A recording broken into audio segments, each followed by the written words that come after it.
Well, of course, no, kasi nga, the buck stops with Bongbong Marcos. He is in fact the president. Lahat dyan sa kabinete niya, sila ay mga alter ego ng presidente. Down to the last bureaucrat. Puta siya pa yung nagdidepensa ngayon sa palpak na trabaho ng legislative kung saan nga nakitaan ng mga blanco yung BICAM report. So, hindi lang si Bongbong Marcos, no, ang may alam dito. It's the triumvirate of Lisa Marcos and Martin Romualdez. This is history repeating itself.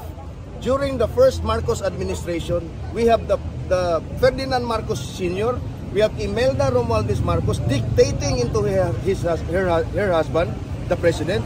We have Lisa Araneta Marcos now dictating to his weak, bangag president husband Bongbong Marcos. And we have another Romualdez, Speaker of the House, kung saan in the first Marcos regime, itong tatay niya na si Cocoy Romualdez was the biggest crony of then President Ferdinand Marcos Sr. And I will argue, itong administrasyon na to, itong the same Romualdez Araneta Marcos triumvirate, a triumvirate dictatorship, will meet the same fate. Tama si Pangulong Rodrigo Duterte. They will suffer the same manner yung first Marcos regime, no? Hindi ko na sasabihin kung ano yon. History will repeat itself. It's repeating now, and therefore abangan na lang natin. Malapit na yan, sir. Malapit na. Hopefully, malapit na. Sa madaling salita, hindi lamang ito yung may kinalaman, kundi sila mismo ang arkitekto nito, yung troika sa pagitan ni Marcos Jr. ng asawang si Lisa Araneta Marcos, at higit sa lahat, ang gigil na maging Pangulo ng Pilipinas na si Martin Romualdez. Bastion of our democracy, we are taking the fight not in their court but in the court of the Filipino people. Correct. Korte Suprema, the highest court in the land. Dito natin sila dadalhin because dito equal ang laban, fair lahat. So, ewan natin kung anong response nila o anong gagawin nila. I'm pretty sure meron din silang mga contingency plans, meron din silang mga sinasabing plan B or plan C or plan D or mga intimidating tactics na naman ang gagawin nila. So, we will be waiting for those replies and waiting for those actions sa kanila. And sasagutin naman natin yan na in a polite and legal way din, no? Pero doon sa mga channels namin, talagang mumurahin natin sila ng isang napakatinding puta. Atay silang animal, silang buwangas nila. Los nila. Ako ginagihulat na ko ba? Mana. Musikong ko ng buga na ng mga animal. Anyway, this is our fight. This is no longer our fight. This is the fight of the Filipino people. This is the fight for our freedom. This is now an authoritarian government, a totalitarian government. Wala na. This is just a facade. This is just an illusion of a democracy. We are not in fact in a democracy. I'm telling you that. And tell it to your children, tell it to your family, tell it to your friends. We are not in a democracy. This is just an illusion. People running this government are acting like gods. Wala na they're acting with impunity. Wala na. They don't care about your rights. They don't care about your money. They don't care about anything except their own self-interest, their own vested interest, and to perpetuate themselves in power by suppressing and talagang tigihin lahat na ng mga dissenting opinions, no? So, I'm calling on the Filipino people. This is your fight. We need to speak up. We need to stand up. At dito yon. This is the last bastion of our democracy.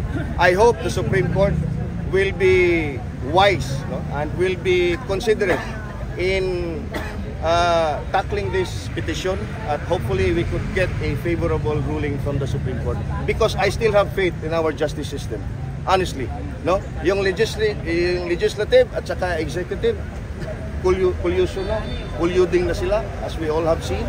Pero ang Korte Suprema, I hope, and I still pray, and I still hope, no, na they will still uphold the rule of law and interpret our laws of the land na dinisenyo talaga for the betterment of the entire Filipino nation. So yun lang po, no, and I hope you will be with us in this fight because this is going to be a long and hard battle. It's going to be an uphill climb. So I hope andun kayo at itutulak nyo kami, no? Kasama nyo kami, sir. Habang tinatahak namin yung very uphill. Salamat po. Salamat po. Thank you, sir. Mayang hapon.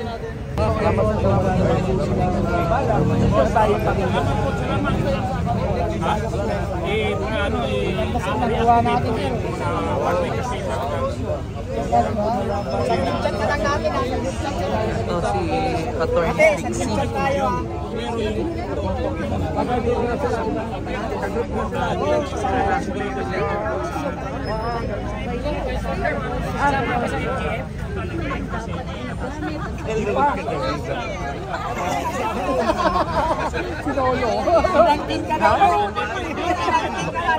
Oh, ayan, nandiyan pa si Attorney Glencho.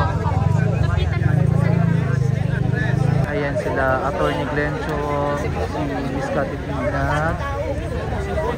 Ayan. Si Attorney Trixie. Dito sila sa harapan ng Supreme Court.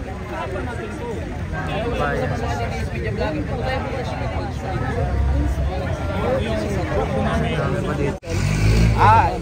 Pwede, sa rin yun kasi siyempre, alam nyo naman, ang eleksyon, kailangan talaga yan ng yung maraming propaganda, maraming mga... Pinupundo ka ba ng pogo? Pogo? Oo, pinupundo ka ba? Ang alam kong pogo yung yung masarap na pogo, yung itlog ng pogo, yun. Dapat kasi yung mga Duterte vlogger, pinupundahan daw ng pogo eh. Ay di patunayan nila. Magkano binigay sa'yo, ba't sa akin wala? Patunayan nila muna, hindi, wag muna tayo magtanong kung magkano, patunayan muna nila. Oh, saan ba nila papatunayan yun? Doon ba sa HOR? Hindi. Sa korte tayo mag-usap. Fake news daw tayo. Oh. Asan ang mapatunay mo, fake news kami? Yan. Oh, di ba? Oo. Ganun lang kasimple. Asan ang patunay mo muna? Sa tingin mo, saan naantong itong investigasyon ng TRICOM na ito sa mga kapwa nating vloggers? Ay kung matinong pag-uusap kung saan ang rahantong, ay basura. Basura yan. Eh ito batas oh. Article 3. Section 4, Bill of Rights. Basura yan. Bakit? Ang ginagawa nila kasi, gagawa sila ng batas para dito sa mga vloggers. Di ba? Oh. Eh sinasabi ng bawal kang gumawa ng batas. Bakit ka gagawa ng batas? So naniniwala po ba kayo, sir, na may kaakibat na pamumulitika itong ginagawa sa mga vloggers na pinatawag? Ay syempre, ano pa ba ang politika sila eh. Tumatakbo sila, lumalaban sila eh. Yung iba dyan, magre-reaction. Yung iba dyan, tatakbo sa ibang posisyon. Yung iba dyan, tataas. Yung isa lang, kapal na mukha eh. Congresswoman, convicted criminal. Child abuse. May kaso pang kidnapping. Child abuse na. Ba't hindi kukulong? Kami tuloy na mga, nagpapahayag lang ng mga kabalaktutan nila dyan. Kami pang pag-iinitan. Ano kayo? Kayo na lang yung anak ng gold. Sabi dito, abante, minora si Miss Joey sa HOR. Hindi siya yung bastos siya, dapat i-contempt. Karapatan ba ng congressman na magmura sa loob ng congress? Hearing? Dapat siya i-contempt. Siya dapat ang i-contempt. Eh, bastos pala sila eh. Dapat dito tayo sa labas bastos. Bangabangan tayo mga kabayan kasi parating na yung ating bastos manyakis talaga yan. Ayan. Magbastusan. Dito pa rin tayo Baka sa sasabihin nila, Supreme matapang Court. lang kayo sa vlog nyo. Eh, sila matapang lang kasi nasa loob sila ng congress eh.